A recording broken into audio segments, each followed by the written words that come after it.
नमस्कार साथियों, कैसे हो सभी लोग। उम्मीद करता हूँ काफ़ी बेहतर स्थिति में आप सभी लोग होंगे। और एक नया नोटिफिकेशन आप सभी लोगों के लिए आ चुका है पावर ग्रिड की तरफ से। Power grid corporation of India limited, जिसको हम शॉर्ट फॉर्म में बोल देते हैं PGCIL। इस पूरी की पूरी ऑर्गेनाइजेशन की तरफ से एक नया नोटिफिकेशन आप सभी लोगों की तरफ से आया, आप सभी लोगों के लिए आया है। ये आपको पता होगा कि जो power grid corporation of India limited है, ये एक महारत्न कंपनी है, राइट। अभी जहां आप हो, ये है official website of Power grid. और हम सीधा चलते हैं अपने नोटिफिकेशन की तरफ, और ये रहा आपके सामने नोटिफिकेशन। ठीक है। तो पहली चीज तो engagement of experienced personnel on contract basis, ध्यान से समझ लीजिए, ठीक है ना। आगे बढ़ते हैं। Post and category wise breakup of vacancies. Field engineer total है 50। Field engineer electrical and electronics and communication अलग अलग आई है, तो इसमें 15। फील्ड इंजीनियर आईटी में 15। फील्ड सुपरवाइजर में इलेक्ट्रिकल में फील्ड सुपरवाइजर इलेक्ट्रिकल में 480।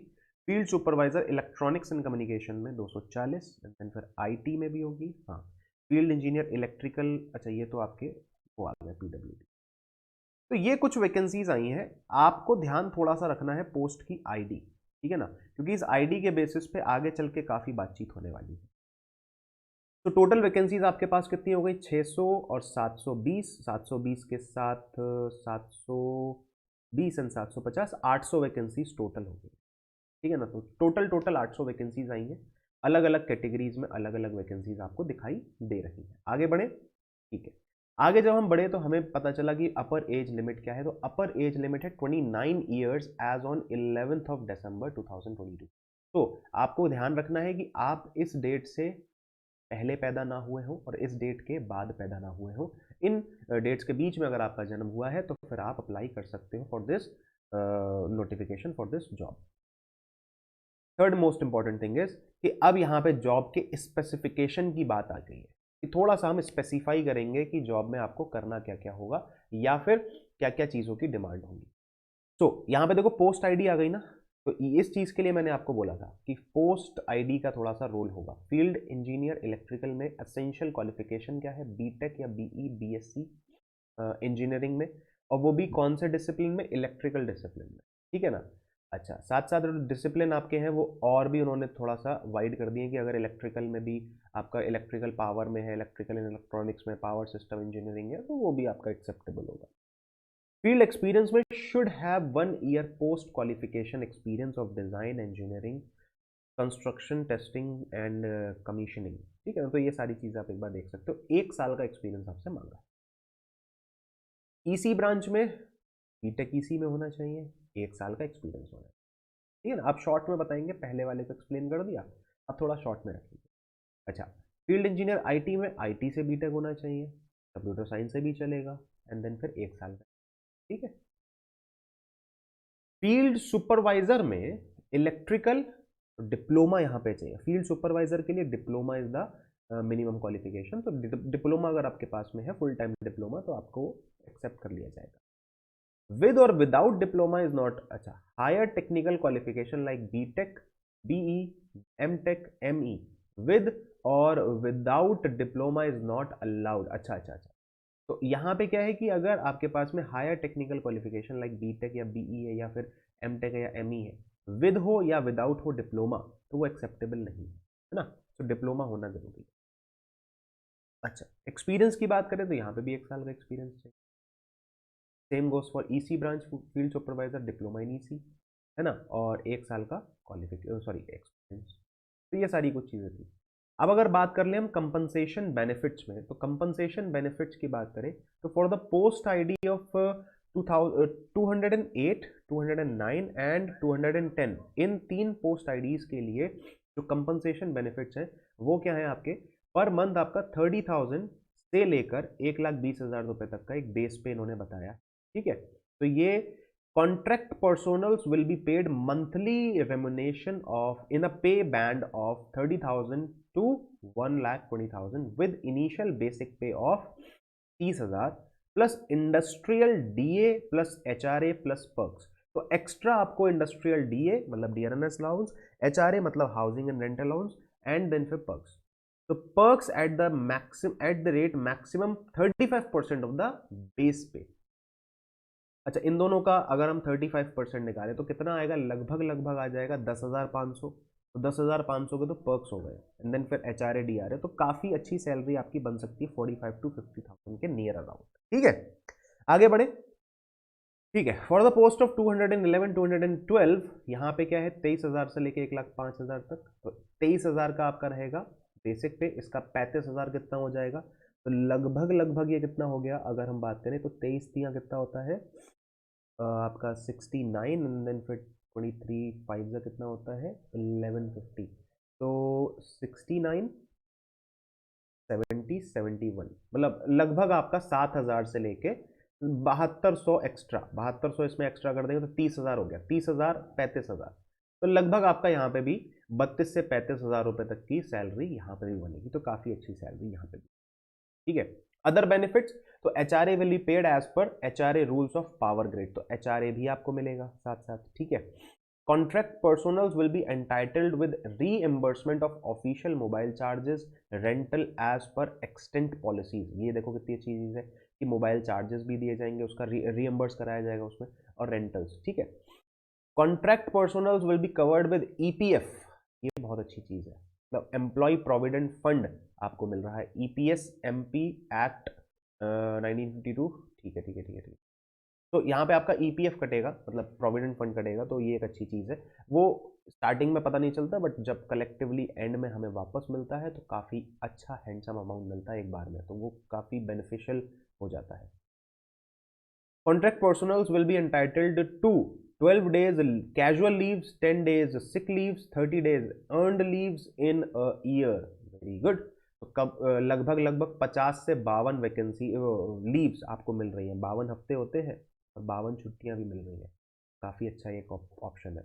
इन एडिशन ईएल एनकैशमेंट, ईएल का एनकैशमेंट है, मतलब कि अर्नड लीव का एनकैशमेंट है। एनकैशमेंट का मतलब हो जाता है कि अगर आपने अर्नड लीव नहीं ली है तो उसका इनकैशमेंट भी हो जाएगा। मेटर्निटी लीव लेडीज के लिए, गर्ल्स के लिए, वुमेन के लिए काफ़ी बेनिफिशियल होती है ये चीज़, मतलब काफ़ी हेल्पफुल होती है, बेनिफिशियल तो वर्ड नहीं, आपके लिए काफ़ी हेल्पफुल होती है ये चीज़।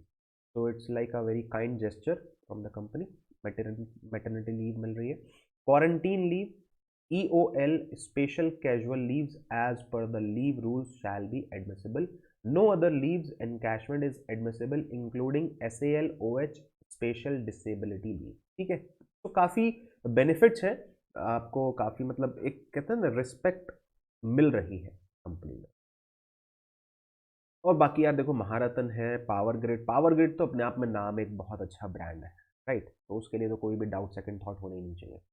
Contract personals will be entitled for medical benefits for self during the first year of an engagement and for self and family, इस families में कौन आएगा, spouse and 2 dependent children from second year onwards of engagement. The medical benefits is limited to the maximum 1 month pay for every year. For OPD cases, medical insurance is provided in case of IPD treatment during tenure of engagement. कहने का अर्थात क्या है कि पहले साल तो आपको मेडिकल बेनिफिट्स मिलेंगे, नेक्स्ट ईयर ऑनवर्ड्स आपके साथ साथ आपकी फैमिली को भी मेडिकल बेनिफिट्स मिलेंगे। फैमिली में कौन आता है, स्पाउस और 2 डिपेंडेंट चिल्ड्रंस आते हैं। मेडिकल बेनिफिट्स में क्या मिलेगा, जो आपका एक मंथ का पे होता है वो जितना भी हो, वो 2 लाख हो, 10 लाख हो या 5,000 हो, है ना, वो डिपेंड करेगा, वो आपकी क्या मंथली सैलरी है। तो जो भी मंथली सैलरी XYZ, उतने अमाउंट का आपको मेडिकल बेनिफिट दिया जाएगा in a year for OPD case. OPD case में आपको उतने अमाउंट का मेडिकल बेनिफिट मिल जाएगा। लाइक अगर 50,000 है आपकी सैलरी तो 50,000 का आपको बेनिफिट मिलेगा एक साल। प्लस मेडिकल इंश्योरेंस भी आपको प्रोवाइड कराया जाएगा in case of IPD treatment during the tenure of engagement. Clear है, आगे बढ़े। Contract personnels will be covered under personal group personal accident insurance scheme of Power Grid, ये काफी अच्छी बेनिफिट है। Contract personals will be eligible for PF deduction at the rate of 12% of the base pay and DA per month. तो यार मतलब जो provident fund है वो कटेगा और 12% ऑफ द बेस पे एंड DA पर मंथ आपको रिटर्न मतलब 12% आपका वो जो है एड ऑन हो जाएगा, काफ़ी अच्छी। पीएफ का तो बेनिफिट सबको पता होगा।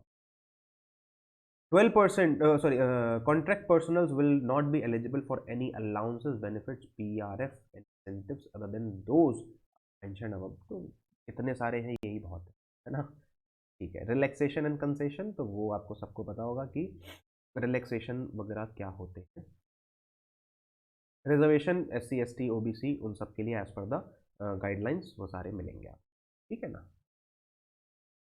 आगे बढ़ते हैं, ठीक है। कुछ अगर और अहम जानकारी होगी तो वो आप तक पहुंचाई जाएगी, वरना आई थिंक मोस्टली सारी चीज़ें कवर कर ली गई हैं, जितनी भी इंपॉर्टेंट थी जो आपके लिए ज़रूरी थी। मेन तो सिलेक्शन प्रोसेस है, वही नहीं कवर करा है, वो उसको कवर कर लें। तो एक पोस्ट है फील्ड इंजीनियर की और एक पोस्ट है फील्ड सुपरवाइजर की। तो फील्ड इंजीनियर के लिए क्या हो रहा है, फील्ड इंजीनियर के लिए सिलेक्शन प्रोसेस है, selection will involve interview only, ठीक है, of the eligible shortlisted candidates. अच्छा जी, स्क्रीनिंग टेस्ट होगा, if conducted shall be for elimination purpose only and will not have any weightage in the final merit. तो अगर screening test हुआ तो वो सिर्फ एलिमिनेशन के लिए होगा, उसका कोई वेटेज आपके फाइनल एग्जाम में नहीं होगा, ठीक है ना। वो सिर्फ ये होगा कि अगर पोस्ट सॉरी एप्लीकेंट्स ज़्यादा आ गए तो एलिमिनेशन के लिए स्क्रीनिंग टेस्ट ले लेंगे।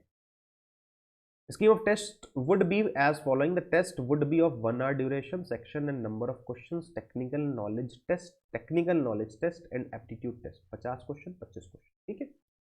MCQ होंगे, 4 ऑप्शंस होंगे और नेगेटिव होगा नहीं, नेगेटिव नहीं होगा, ठीक है। Qualifying marks would be minimum 40% for unreserved including EWS and 30% for reserved categories, मतलब SC ST EWB, ठीक है। आगे बढ़ते हैं, ये देखो फील्ड सुपरवाइजर के लिए आगे, फील्ड सुपरवाइजर के लिए भी वही सेम चीज़ है।